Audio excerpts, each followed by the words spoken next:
Online dating apps young generation के लिए नए लोगों से मिलने का एक जरिया बन गया है।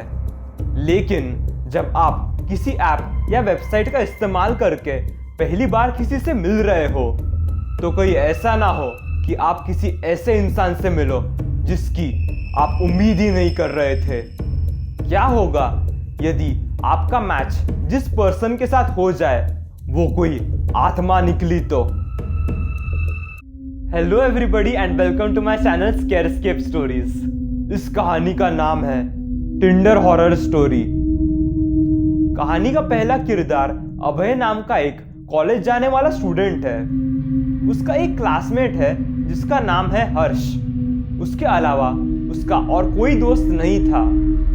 बाकी कॉलेज के गर्ल्स भी उसे इग्नोर करते थे। हर्ष ने उसे नए लोगों से मिलने के लिए और थोड़ा सोशलाइज करने के लिए अपने फोन में टिंडर डाउनलोड करने को कहा। पहले तो वो झिझक रहा था, लेकिन जब उसके कॉलेज में वो कपल्स को देखता है और जब उसके बैचमेट्स ने उसे सिंगल होने के कारण उसका मजाक उड़ाया, तब उसने आओ देखा ना ताव उसने घर जाकर टिंडर पे अपना प्रोफाइल बनाया।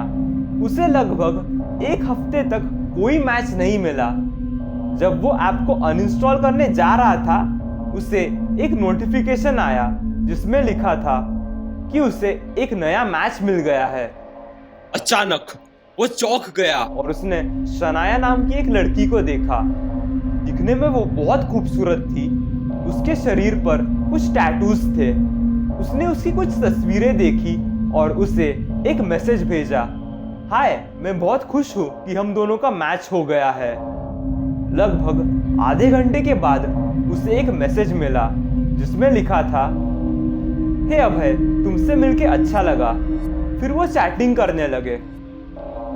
उन्होंने काफी देर तक बातें की।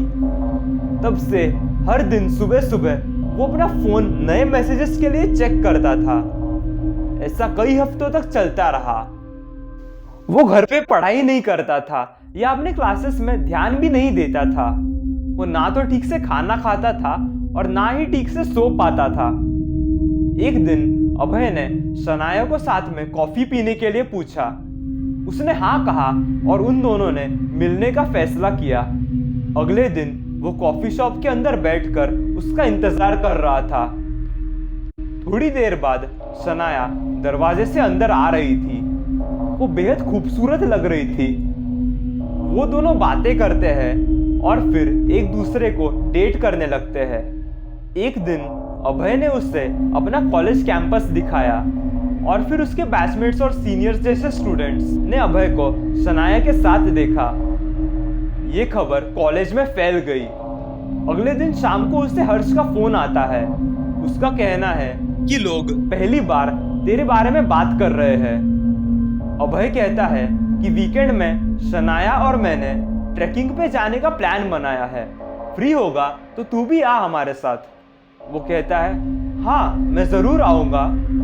मैं रिद्धि को भी बुला लूंगा। हम चारों मेरी कार से जाएंगे। संडे की सुबह हर्ष और रिद्धि अभय को लेने के लिए उसके घर पहुंचते हैं। उसे पिकअप करने के बाद वो शनाया को लेने उसके घर पहुंचते हैं। उन्हें एक पुरानी टूटी फूटी इमारत दिखाई देती है। गेट में जंग लगा हुआ था और दीवारों पर ठीक से पेंट भी नहीं किया गया था। घर की खिड़कियां टूटी हुई थी। शनाया गेट से बाहर आती है और कार में बैठ जाती है। अभय ने उसे हर्ष और रिद्धि से मिलवाया। रिद्धि का बैकग्राउंड यह है कि उसका बचपन से ही अलौकिक शक्तियों से पाला पड़ा है।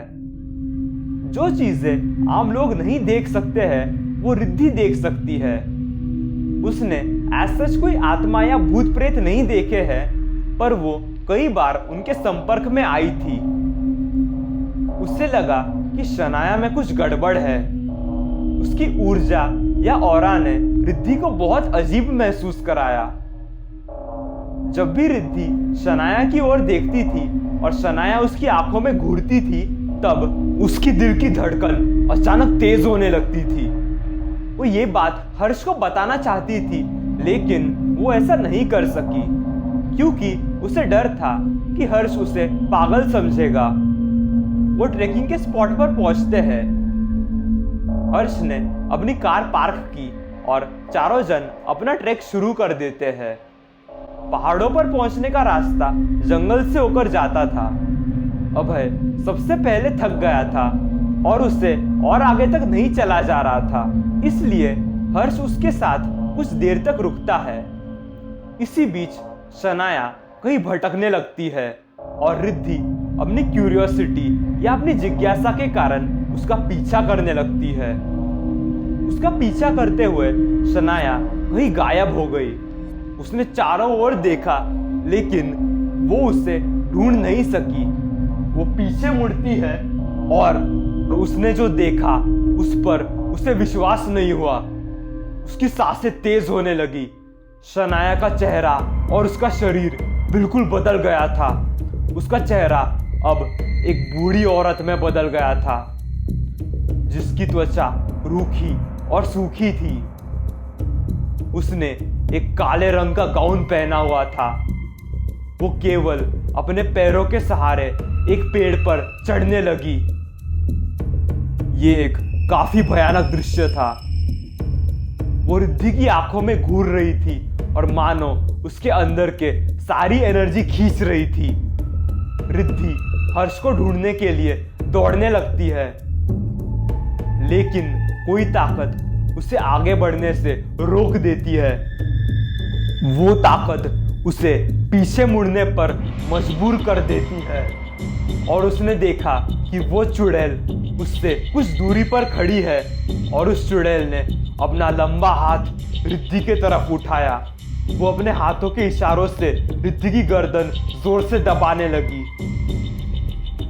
वो सांस नहीं ले पा रही थी या एक शब्द भी नहीं बोल पा रही थी। उसकी गर्दन बहुत दर्द कर रही थी। वो अपने शरीर को भी नहीं हिला पा रही थी।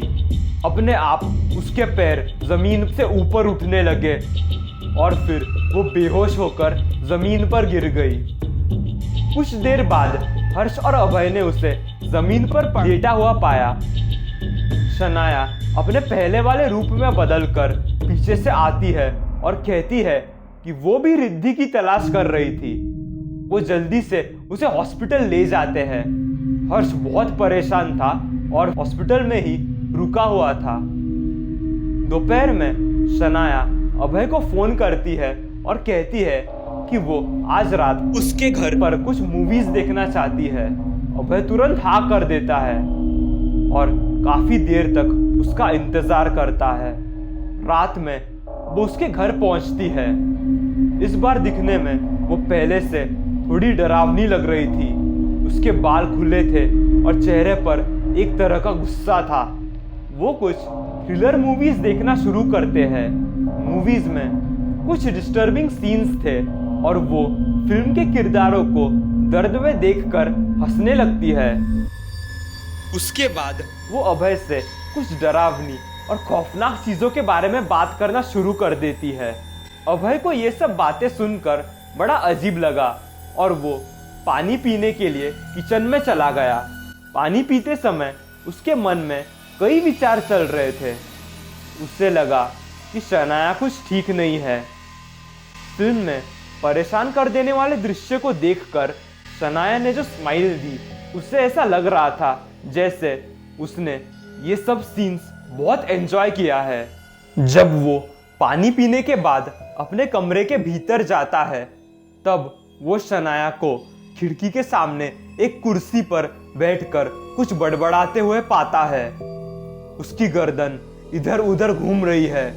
उसकी पीठ अभय की ओर थी।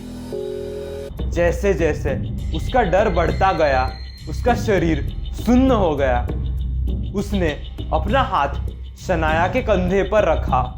शनाया ने एक झटके में अपना चेहरा उसकी ओर घुमाया।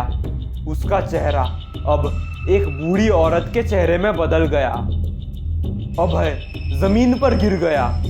उसका दिल एक क्षण के लिए धड़कना बंद कर देता है। उसने अपना सिर हिलाया और शनाया वापस नॉर्मल हो गई। शनाया ने कहा, क्या हुआ? तुम इतना क्यों डर गए? तुम इस तरह गिर गए जैसे तुमने कोई भूत देखा हो। और वो जोर जोर से हंसने लगती है। मन ही मन अभय अपने आप से कहता है, हे भगवान, ये क्या था। वो लिविंग रूम के अंदर गया और खुद को शांत करने की कोशिश करने लगा। उसे हर्ष का फोन आता है। अभय ने कहा, हाँ हर्ष, रिद्धि कैसी है? उसने कहा, उसे अभी अभी होश आया है।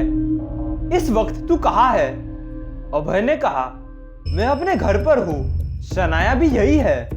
और एक चीज मैंने देखी। अचानक हर्ष ने अभय की बात को काटते हुए कहा, तू क्या कह रहा है? रिद्धि ने कहा कि शनाया बहुत खतरनाक है। वो एक इंसान नहीं है, वो एक चुड़ैल है। जल्दी घर के बाहर निकल। अभय को पसीना आने लगा। वो अपनी बाईं ओर से कुछ आवाजें सुनता है।